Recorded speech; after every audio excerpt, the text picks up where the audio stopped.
जय श्री कृष्णा, राधे राधे। आज मैं आप सभी के समक्ष जितिया व्रत की कथा, पूजा विधि और महत्व का वर्णन कर रही हूँ। वीडियो थोड़ा लंबी जाएगी, संयम के साथ अंत तक बने रहिएगा।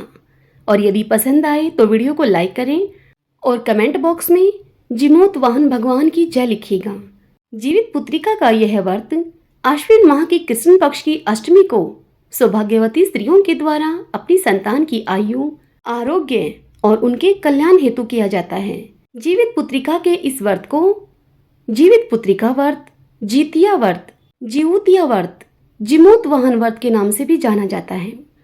मिथिलांचल और उत्तर प्रदेश के पूर्वांचल में इस व्रत की बहुत ज्यादा मान्यता है।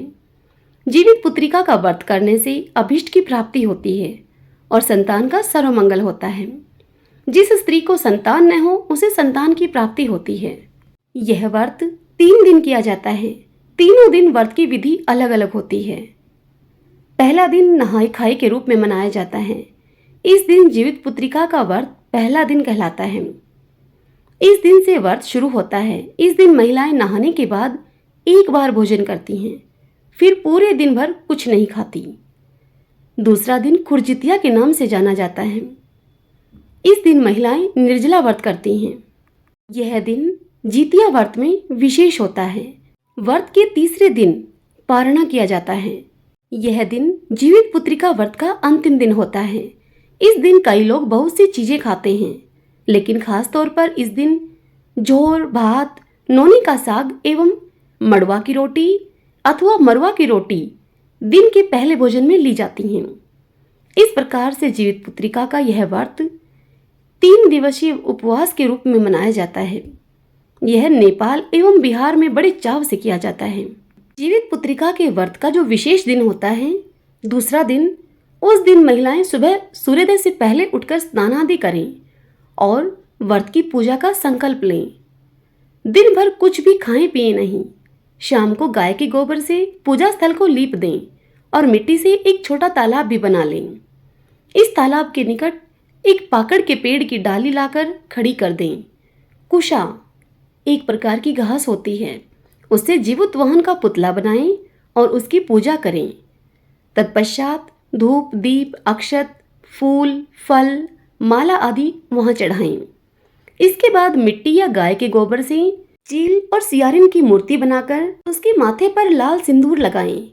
अपने वंश की वृद्धि और प्रगति के लिए दिन भर उपवास करके बांस के पत्तों से पूजा करें। पूजा के पश्चात इस व्रत की कथा जरूर करें। अगले दिन दान पुण्य के बाद व्रत का पारण जरूर करें, तभी इस व्रत का संपूर्ण फल प्राप्त हो सकता है। आइए भगतजनों, अब हम जितिया व्रत की कथा सुनते हैं। सब बोलिए जिमोत वाहन भगवान की जय। बहुत समय पहले की बात है। गंधर्वों के एक राजकुमार हुआ करते थे, जिनका नाम था जिमोत वाहन। बहुत ही पवित्र आत्मा, दयालु और हमेशा परोपकार में लगे रहने वाले जिमोत वाहन को राजपाट में बिल्कुल भी लगाव नहीं था। लेकिन पिता कब तक इस राजपाट को संभालते। वानप्रस्थ लेने के पश्चात उनके पिताजी सब कुछ जिमोत वाहन को सौंपकर चलने लगे। लेकिन जिमोत वाहन ने तुरंत अपनी तमाम जिम्मेदारियां अपने भाइयों को सौंपते हुए स्वयं भी वन में रहकर पिता की सेवा करने का मन बना लिया। अब एक दिन वन में भ्रमण करते करते जिमोत वाहन काफी दूर निकल आए। तब उन्होंने देखा कि एक वृद्धा काफी विलाप कर रही है।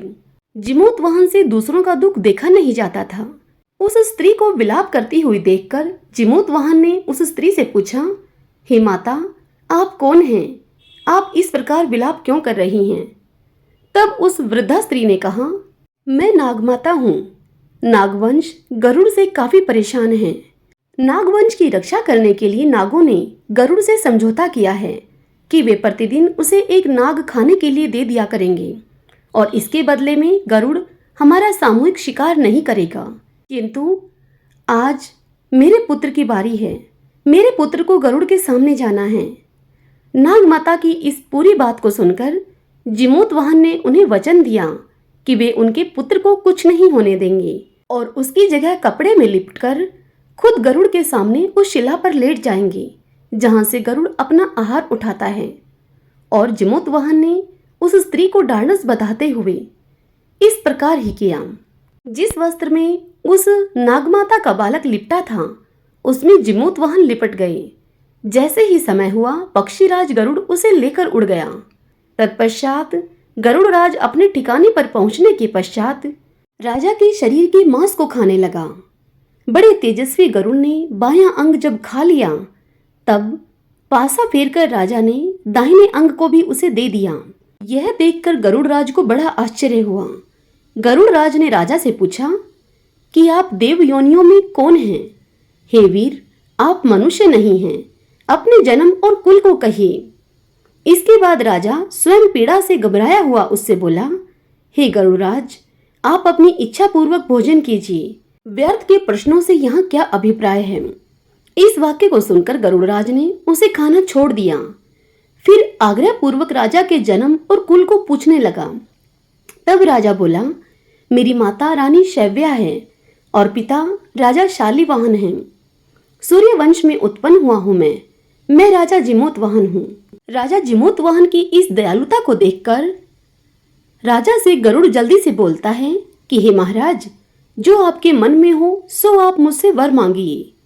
तब राजा बोला, हे गरुड़राज, आप अगर मुझको वर देना चाहते हैं तो मैं मांगता हूँ, जिनको आपने पहले आहार बनाया है वे सब जी जाएं और फिर अब आप किसी जीव को न खाएं, ये ही मेरी आपसे प्रार्थना है।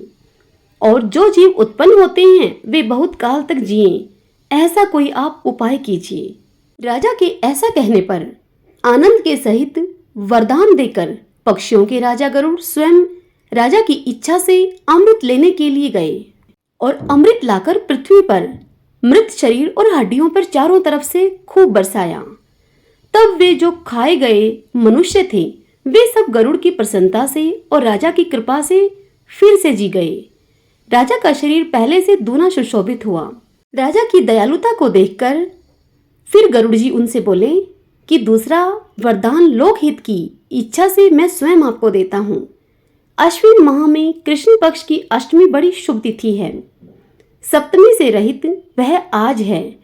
तुम प्रजाओं को जिलाने वाले हो, उनको जीवन दान देने वाले हो, इस कारण से ये आज का दिन ज्ञानमय होगा। श्री दुर्गा जी की मूर्ति का बहुत भेद है जो तीनों लोक में पूजनीय है। हे वत्स, आज अमृत के लाने से इस अष्टमी का नाम जीवित पुत्रिका हुआ और ये देवी हैं, दुर्गा हैं।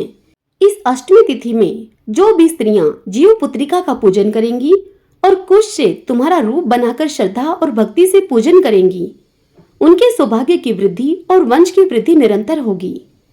हे महाराज जिमूतवाहन, इसमें कोई संशय नहीं है। सप्तमी से रहित जो अष्टमी है उसमें उपवास करें। जिसमें सूर्य नारायण उदय हो वही अष्टमी है और पारण नवमी के दिन करें।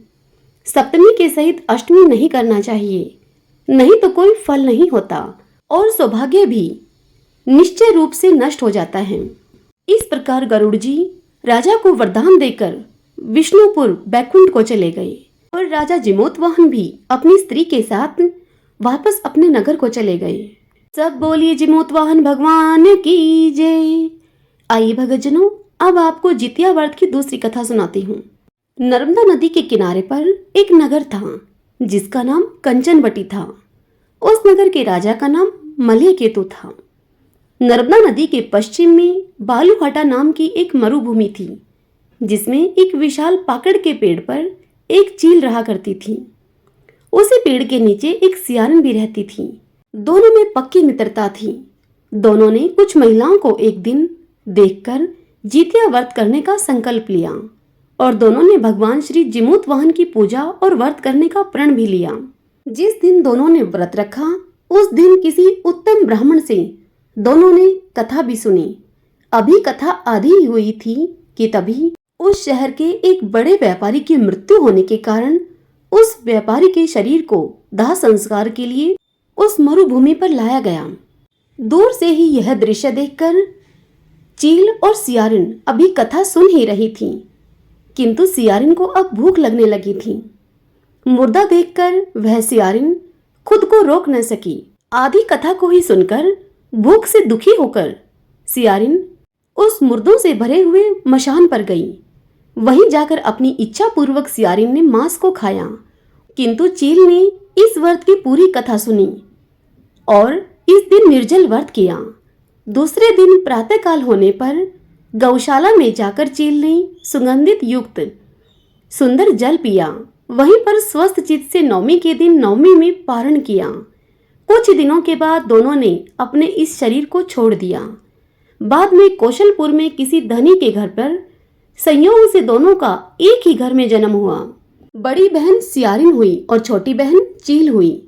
संपूर्ण लक्षणों से युक्त चील को अपनी जाति का स्मरण रहा। बड़ी बहन का विवाह काशीराज से हुआ और छोटी बहन चील का विवाह काशीराज के मंत्री से हुआ। ग्रहपत्य अग्नि के समीप में विधि पूर्वक ब्याह किया गया। पूर्व जन्म के फल से सियारिन अर्थात काशीराज से ब्याही गई रानी, उसके जो भी पुत्र उत्पन्न होता वह सभी यमराज के घर चले जाते। किंतु पूर्व जन्म का स्मरण रखने वाली जो कि मंत्री की पत्नी थी, उसने 8 पुत्र उत्पन्न किए। 8 वसुओं की माता की तरह उसको देखकर राजा की स्त्री राजा के आगे ईर्ष्या भाव के साथ इस प्रकार बोली, हे नाथ, मेरे वचन को आप पूर्ण करो और जिस रास्ते से मेरे लड़के यमराज के यहाँ गए हैं उसी रास्ते से अगर हमारा जीवन चाहते हो तो मेरी बहन के भी लड़कों को पहुंचा दो आप।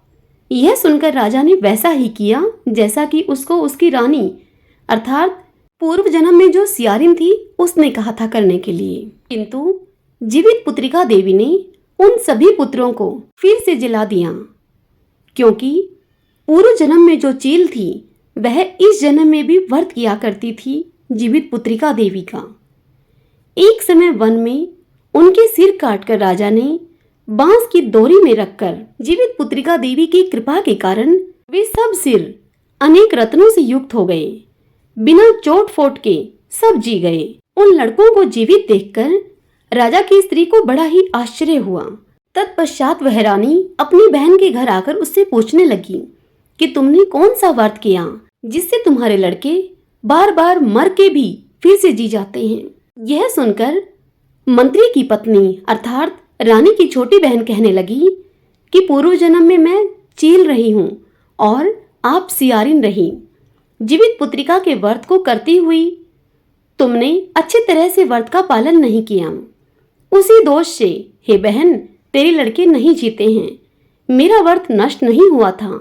मैंने वह व्रत पूरे विधि विधान और पूरे भाव के साथ किया था, इसलिए जीवित पुत्रिका देवी की कृपा से मेरे लड़के पुनः जीवित हो जाते हैं।